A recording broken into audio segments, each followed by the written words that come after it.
Hi friends, welcome to PSC tips. എല്ലാവർക്കും പുതിയൊരു വീഡിയോയിലേക്ക് സ്വാഗതം. ഇപ്പോൾ 2025 നടന്ന ഒരു എക്സാമിന് ചോദിച്ച ക്വസ്റ്റ്യനാണ് ഇത്. വട്ടത്തൊപ്പിക്കാരെ നാട്ടിൽ നിന്നും പുറത്താക്കുക എന്ന മുദ്രാവാക്യവുമായി ബ്രിട്ടീഷുകാർക്കെതിരെ നടന്ന കലാപം ഏത് കലാപമാണ്? നിങ്ങൾക്കറിയാം അല്ലേ? ഏത് കലാപമാണ്? വട്ടത്തൊപ്പിക്കാരെ നാട്ടിൽ നിന്നും പുറത്താക്കുക എന്ന മുദ്രാവാക്യവുമായി ബ്രിട്ടീഷുകാർക്കെതിരെ നടന്ന കലാപമാണ് കുറിച്യർ കലാപം. ഇതാണ് കുറിച്യർ കലാപം. വട്ടത്തൊപ്പിക്കാരെ നാട്ടിൽ നിന്നും പുറത്താക്കുക എന്ന മുദ്രാവാക്യവുമായി ബ്രിട്ടീഷുകാർക്കെതിരെ നടന്ന കലാപമാണ് കുറിച്യർ കലാപം. അപ്പോൾ കുറിച്യ കലാപത്തെ കുറിച്ചിട്ട് നമുക്കൊന്ന് നോക്കാം. എന്തൊക്കെയാണ് കുറിച്യ കലാപത്തെ കുറിച്ച് പറയുന്നത്? കുറിച്യ കലാപം ആരംഭിച്ച വർഷം 1812 മാർച്ച്. കുറിച്യ കലാപം ആരംഭിച്ച വർഷം 1812 മാർച്ച്. കലാപം ആരംഭിച്ച വർഷം 1812 മാർച്ച്. കുറിച്യ കലാപത്തിന് നേതൃത്വം നൽകിയതാണ്. കുറിച്യ കലാപത്തിന് നേതൃത്വം നൽകിയത് രാമനമ്പി. കുറിച്യ കലാപത്തിന് നേതൃത്വം നൽകിയതാണ് രാമനമ്പി. ദക്ഷിണേന്ത്യയിൽ നടന്ന ഏക ഗിരിവർഗ കലാപമാണ് കുറിച്യ കലാപം, അല്ലെ? ഇപ്പൊ വയനാട്ടിൽ വെച്ചിട്ടാണ് നടന്നിരിക്കുന്നത്. ഇപ്പൊ ദക്ഷിണേന്ത്യയിൽ നടന്ന ഏക ഗിരിവർഗ കലാപമാണ് കുറിച്യ കലാപം. കുറിച്യ കലാപത്തിന്റെ പ്രധാന കാരണങ്ങൾ എന്തൊക്കെയാണ്? ബ്രിട്ടീഷുകാർ അധിക നികുതി ചുമത്തിയത്, നികുതി പണമായി അടയ്ക്കാൻ നിർബന്ധിച്ചത്, നികുതി അടയ്ക്കാൻ കഴിയാത്തവരുടെ കൃഷിഭൂമി ബ്രിട്ടീഷുകാർ പിടിച്ചെടുത്തത്. കുറിച്യ കലാപത്തിന്റെ കാരണങ്ങളാണ് ബ്രിട്ടീഷുകാർ അധിക നികുതി ചുമത്തിയത്, നികുതി പണമായി അടയ്ക്കാൻ നിർബന്ധിച്ചത്, നികുതി അടയ്ക്കാൻ കഴിയാത്തവരുടെ കൃഷിഭൂമി ആര് പിടിച്ചെടുക്കും? ബ്രിട്ടീഷുകാര് പിടിച്ചെടുത്തത്. ഇനി വേറെന്തൊക്കെയാ കുറിച്യ കലാപത്തെ കുറിച്ച് നമുക്ക് പഠിക്കാനുള്ളത്? കുറിച്യരുടെ മേല് നികുതി ഏർപ്പെടുത്തിയ ബ്രിട്ടീഷ് ഉദ്യോഗസ്ഥനാണ് തോമസ് വാർഡൻ. ബ്രിട്ടീഷ് ഉദ്യോഗസ്ഥന്റെ പേരാണ് തോമസ് വാർഡൻ. വയനാട്ടിലെ ഗോത്രവർഗക്കാർ നടത്തിയിരുന്ന ഒരു കൃഷി ഉണ്ടായിരുന്നു, അല്ലെ? ആ കൃഷിക്ക് ബ്രിട്ടീഷുകാർ അനുമതി നിഷേധിച്ചതാണ് ഒരു കാരണം കൂടി ഉണ്ടായിരുന്നത്. അപ്പൊ എന്ത് കൃഷിയായിരുന്നു അത്? വെട്ടിച്ചുട്ട് കൃഷിയായിരുന്നു, അല്ലെ? വയനാട്ടിലെ ഗോത്രവർഗക്കാർ നടത്തിയിരുന്ന ഏത് തരം കൃഷിക്കാണ് ബ്രിട്ടീഷുകാർ അനുമതി നിഷേധിച്ചത്? വെട്ടിച്ചുട്ട് കൃഷി. ഇനി കുറിച്യ കലാപം അടിച്ചമർത്തിയത് എന്നാണെന്നറിയോ? 1812 മെയ് 8. മാർച്ചിൽ ആരംഭിച്ചു, അത് അടിച്ചമർത്തിയത് മെയ് 8നാണ്. 1812 മെയ് 8 അടിച്ചമർത്തി. പ്ലാക്ക ചന്തു, 1000 വീട്ടിൽ കോന്തപ്പൻ, രാമനമ്പി തുടങ്ങിയവർ ഏറ്റുമുട്ടലിൽ വധിക്കപ്പെടുകയും മറ്റൊരു പ്രമുഖ നേതാവായ വെൻഖലോൻ കേളുവിനെ തൂക്കിലേറ്റുകയും ചെയ്തു. ആരൊക്കെ വധിക്കപ്പെട്ടത്? പ്ലാക്ക ചന്തു, 1000 വീട്ടിൽ കോന്തപ്പൻ, രാമനമ്പി തുടങ്ങിയവര് ഏറ്റുമുട്ടലിൽ വധിക്കപ്പെട്ടു, അല്ലെ? വേറെ മറ്റൊരു നേതാവ് ആരായിരുന്നു? വെൻഖലോൻ കേളുവിനെ തൂക്കിലേറ്റുകയും ചെയ്തു. ബ്രിട്ടീഷ് സൈന്യം എന്ത് ചെയ്തു? പിന്നെ രാമനമ്പിയെ വധിച്ചു, അല്ലെ? ഈ രാമനമ്പിയെ വധിച്ചതെന്ന 1812 മെയ് 1 രാമനമ്പിയെ വധിച്ചു. കുറിച്യരുടെ ജീവിതവും സംസ്കാരവും എന്ന പുസ്തകം രചിച്ചതാരാന്നറിയാം? കുമാരൻ വയലേരി. കുറിച്യരുടെ ജീവിതവും സംസ്കാരവും എന്ന പുസ്തകം രചിച്ചതാരാണ്? കുമാരൻ വയലേരി. അപ്പൊ കുറിച്യ കലാപത്തെ കുറിച്ചിട്ട് ഇത്രയും പോയിന്റ്സ് പഠിച്ചു വെച്ചാൽ മതി, അല്ലെ? അപ്പൊ ഏതൊക്കെയായിരുന്നു പോയിന്റുകള്? കുറിച്യ കലാപം ആരംഭിച്ച വർഷം നമ്മൾ നോക്കി വെക്കണം, 1812 മാർച്ച്. കുറിച്യ കലാപത്തിന് നേതൃത്വം നൽകിയ ആളാണ് രാമനമ്പി. അതുപോലെ കുറിച്യരുടെ മേൽ നികുതി ഏർപ്പെടുത്തിയ ബ്രിട്ടീഷ് ഉദ്യോഗസ്ഥനാണ് തോമസ് വാർഡൻ.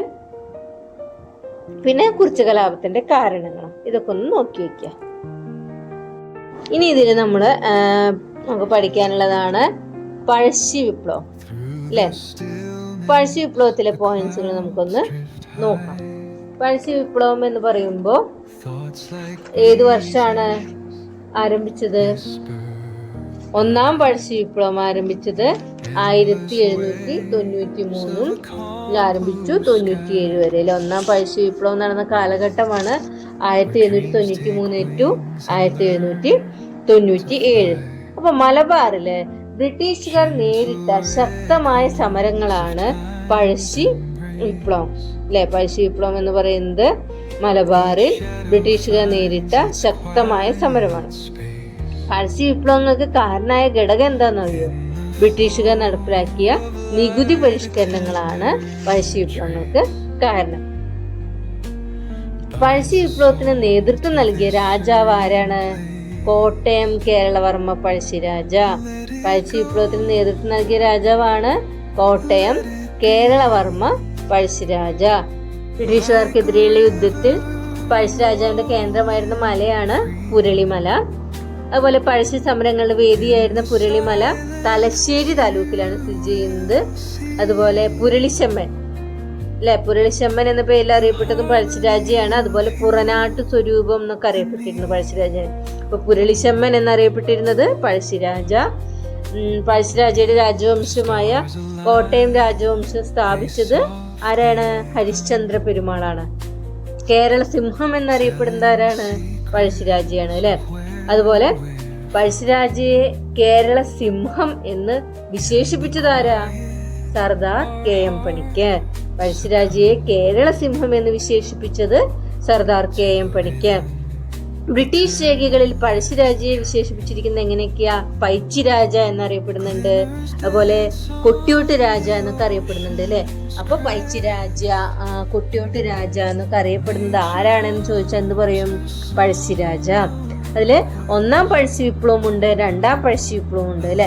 ഒന്നാം പഴശ്ശി വിപ്ലവം നടന്ന കാലഘട്ടം 1793 ടു 97. 1793 ടു 1797. ഒന്നാം പഴശ്ശി കലാപത്തിന്റെ പ്രധാന കാരണമാണ് എന്ത്? ബ്രിട്ടീഷുകാരുടെ തെറ്റായ നികുതി നയം. ഒന്നാം പഴശ്ശി കലാപത്തിന്റെ പ്രധാന കാരണം ബ്രിട്ടീഷുകാരുടെ തെറ്റായ നികുതി നയം. ശ്രീരംഗപട്ടണം സന്ധിക്ക് ശേഷം നികുതി പിരിക്കാനുള്ള അധികാരം കമ്പനി നൽകിയത് ആർക്കായിരുന്നു? കുറുമ്പ്രാട്ടെ വീരവർമ്മയ്ക്ക് അല്ലെ. ഒന്നാം പഴശ്ശി വിപ്ലവം അവസാനിപ്പിക്കാൻ പഴശ്ശിരാജയ്ക്കും ബ്രിട്ടീഷുകാർക്ക് ഇടനിലക്കാരനായി നിന്നൊരു രാജാവുണ്ട്. അതാരാന്നറിയോ? ആരാണ്? ചിറക്കൽ രാജാവ് അല്ലെ. ഒന്നാം പഴശ്ശി വിപ്ലവം അവസാനിപ്പിക്കാൻ വേണ്ടിയിട്ട് പഴശ്ശിരാജയ്ക്കും ബ്രിട്ടീഷുകാർക്കും ഇടനിലക്കാരനായി നിന്ന രാജാവാണ് ചിറക്കൽ രാജാവ്. ഇനി രണ്ടാം പഴശ്ശി വിപ്ലവം അത് കഴിഞ്ഞിട്ട്, ഇപ്പൊ ഒന്നാം പഴശ്ശി വിപ്ലവം കഴിഞ്ഞപ്പോൾ പിന്നെ രണ്ടാം പഴശ്ശി വിപ്ലവം ആരംഭിച്ചു. അത് നടന്ന കാലഘട്ടമാണ് 1800 1805 ഇടയിൽ. 1800 ടു 1805. നാലാം മൈസൂർ യുദ്ധത്തിന്റെ അനന്തരഫലമായിരുന്നു എന്ത്? രണ്ടാം പഴശ്ശി വിപ്ലവം അല്ലെ. നാലാം മൈസൂർ യുദ്ധത്തിന്റെ അനന്തരഫലമാണ് രണ്ടാം പഴശ്ശി വിപ്ലവം.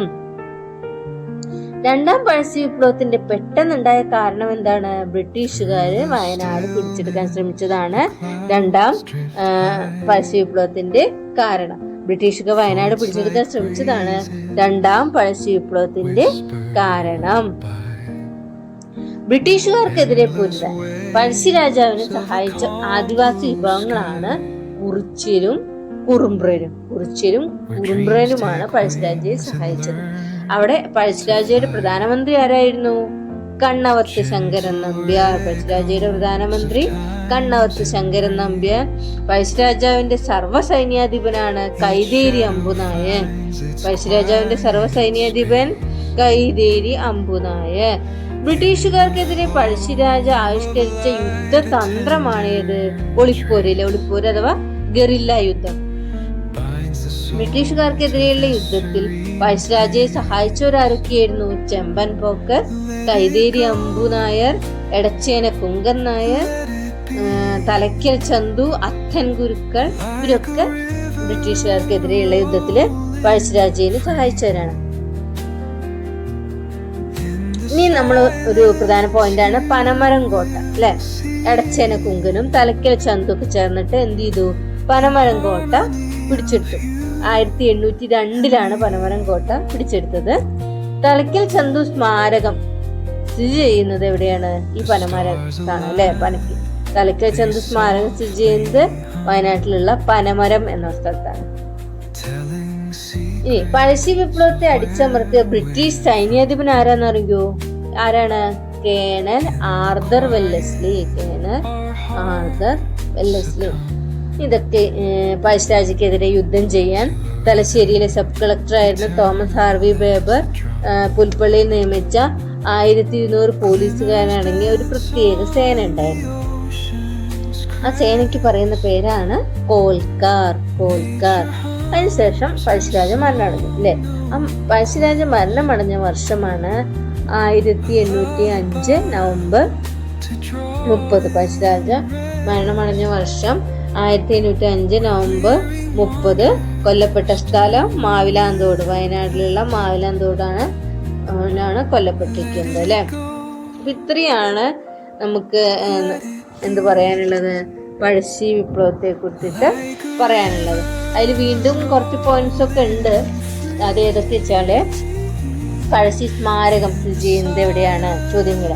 അത് മാനന്തവാടി. അതുപോലെ പഴശ്ശി മ്യൂസിയം എവിടെയാണ്? കോഴിക്കോടാണ് അല്ലെ. പഴശ്ശി മ്യൂസിയം സ്ഥിതി ചെയ്യുന്നത് കോഴിക്കോട്. പഴശ്ശി ഗുഹ മലപ്പുറം. പഴശ്ശി ഡാം കണ്ണൂര്. പഴശ്ശിരാജ കോളേജ് പുൽപ്പള്ളി, വയനാട് പുൽപ്പള്ളിയിലാണ് പഴശ്ശിരാജ കോളേജ് ഉള്ളത്. അതുപോലെ പഴശ്ശി സമരങ്ങൾ എന്ന പുസ്തകം രചിച്ചത് ആരാണ്? KKN കുറുപ്പ്. പഴശ്ശി സമരങ്ങൾ എന്ന പുസ്തകം രചിച്ചത് KKN കുറുപ്പാണ്. പഴശ്ശിരാജ ചമയങ്ങളില്ലാതെ എന്ന പുസ്തകം രചിച്ചത് മുണ്ടക്കയം ഗോപി.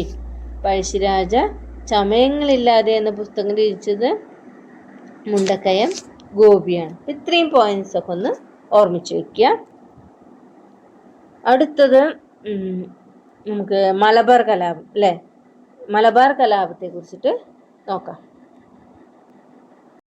അപ്പൊ ഇനി അടുത്തത് മലബാർ കലാപം 1836 മുതൽ ചെറുതും വലുതുമായ ഒട്ടനവധി മാപ്പിള കലാപങ്ങൾ മലബാറിൽ പൊട്ടിപ്പുറപ്പെട്ടിട്ടുണ്ട്. ഇതൊക്കെ ഈ മലബാറിൽ കലാപം പൊട്ടിപ്പുറപ്പെടാനുള്ള കാരണങ്ങളാണ് ജന്മിമാരുടെയും ബ്രിട്ടീഷുകാരുടെയും ചൂഷണം. അവരുടെ ചൂഷണത്തിന് വിധേയമായിട്ടാണ് ഈ കലാപങ്ങൾ ഉണ്ടായത്. അതുപോലെ കുടിയൊഴിപ്പിക്കൽ, അന്യായമായ നികുതി പിരിവ്, ഉയർന്ന പാട്ടം, ഇതൊക്കെ എന്തിന് കലാപത്തിന് കാരണമാക്കി. 22ഓളം കലാപങ്ങൾ മലബാറിൽ ഉണ്ടായിട്ടുണ്ട്. 22ഓളം കലാപങ്ങൾ ഉണ്ടായിട്ടുണ്ട്. കലാപം അടിച്ചമർത്താനായി രൂപീകരിച്ച പോലീസ് സേനയാണ് മലബാർ സ്പെഷ്യൽ പോലീസ്, MSP എന്ന് പറയും, മലബാർ സ്പെഷ്യൽ പോലീസ്. ഇങ്ങനെയുള്ള ഈ കലാപങ്ങളെ കുറിച്ച് അന്വേഷിക്കാൻ ഈ ബ്രിട്ടീഷ് ഗവൺമെന്റ് നിയമിച്ച ഒരു കമ്മീഷൻ ഉണ്ട്. അത് ഇമ്പോർട്ടൻ്റ് ആണ്. ഏത് കമ്മീഷനായിരുന്നു? William Logan commission. മാപ്പിള കലാപങ്ങളുമായി ബന്ധപ്പെട്ട് വധിക്കപ്പെട്ട മലബാർ കളക്ടറാണ് HV കൊനോലി. മാപ്പിള കലാപങ്ങളുമായി ബന്ധപ്പെട്ട് വധിക്കപ്പെട്ട മലബാർ കളക്ടറാണ് HV കൊനോലി. അതുപോലെ മാപ്പിള ലഹളകളുടെ തുടർച്ചയായിട്ടാണ് എന്ത് നടന്നത്? 1921 മലബാർ കലാപം നടന്നത് അല്ലേ. അപ്പോൾ മലബാർ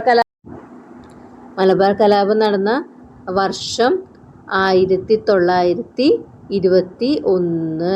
മലബാർ കലാപം നടന്ന വർഷം 1921. മലബാർ കലാപം നടന്ന വർഷം 1921. മലബാറിലെ പോരാട്ടങ്ങൾക്ക് നേതൃത്വം നൽകിയത് മലബാറിലെ കർഷകരായ മാപ്പിളമാരെ തന്നെയാണ് അല്ലേ. അതുപോലെ മലബാർ ലഹളയുടെ കേന്ദ്രം എവിടെയായിരുന്നു? തിരൂരങ്ങാടിയാണ്. മലബാർ ലഹളയുടെ കേന്ദ്രം തിരൂരങ്ങാടി. മലബാർ കലാപത്തിലെ പ്രധാന നേതാക്കളാണ് വാര്യംകുന്നത്ത് കുഞ്ഞഹമ്മദ് ഹാജി, കുമരൻ പുത്തൂർ സീതിക്കോയ തങ്ങൾ, അലി മുസ്ലിയാർ. അതുപോലെ മലബാറിലെ പോരാട്ടങ്ങൾ നടന്ന സ്ഥലം, മലബാർ കലാപങ്ങൾ നടന്ന സ്ഥലങ്ങളൊന്ന് ഓർമ്മിച്ച് വയ്ക്കണം. ഏറനാട്, വള്ളുവനാട്, പൊന്നാനി, കോഴിക്കോട് താലൂക്കുകളിലാണ് മലബാർ കലാപങ്ങൾ നടന്നിരിക്കുന്നത്. ഏറനാട്, വള്ളുവനാട്, പൊന്നാനി, കോഴിക്കോട് താലൂക്കുകൾ. മലബാർ കലാപത്തിൽ കൊല്ലപ്പെട്ട പോലീസ് മേധാവിയാണ് ഹിച്ച്കോക്ക്. മലബാർ കലാപം എന്ന കൃതി രചിച്ചതാരാണ്? കെ മാധവൻ നായർ. മലബാർ കലാപം പശ്ചാത്തലമാക്കി കുമാരനാശാൻ എഴുതിയ കവിതയാണ് ദുരവസ്ഥ.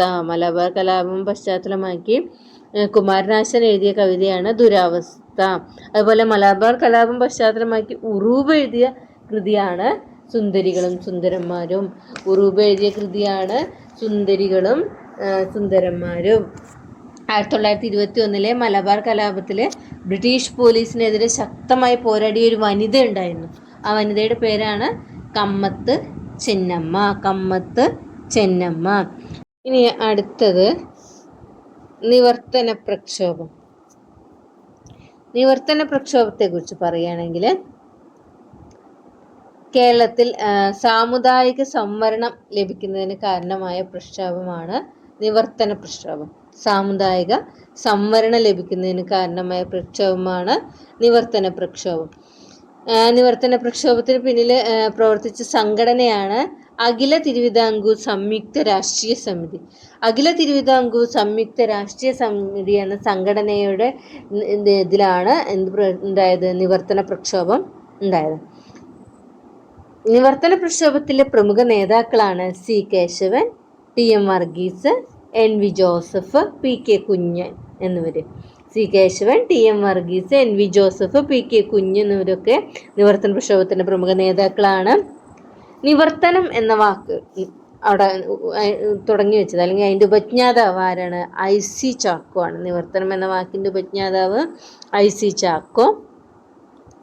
നിവർത്തന പ്രക്ഷോഭവുമായി ബന്ധപ്പെട്ട് കോഴഞ്ചേരി പ്രസംഗം നടത്തിയതാരാ? സി കേശവൻ. അതുപോലെ ഈ പി എസ് സിയുടെ രൂപീകരണത്തിന് കാരണമായ പ്രക്ഷോഭമാണ് നിവർത്തന പ്രക്ഷോഭം. പി എസ് സിയുടെ രൂപീകരണത്തിന് കാരണമായ പ്രക്ഷോഭമാണ് നിവർത്തന പ്രക്ഷോഭം. തിരുവിതാംകൂർ പബ്ലിക് സർവീസ് കമ്മീഷൻ രൂപീകൃതമായ വർഷം അത് 1936 അല്ലേ? തിരുവിതാംകൂർ പബ്ലിക് സർവീസ് കമ്മീഷൻ രൂപീകൃതമായത് 1936. അതുപോലെ കേരള പബ്ലിക് സർവീസ് കമ്മീഷൻ ആയ വർഷം 1956. അപ്പോൾ ആദ്യം തിരുവിതാംകൂർ പബ്ലിക് സർവീസ് കമ്മീഷൻ രൂപീകൃതമായത് 1936. അത് കേരള പബ്ലിക് സർവീസ് കമ്മീഷൻ ആയി മാറിയത് 1956.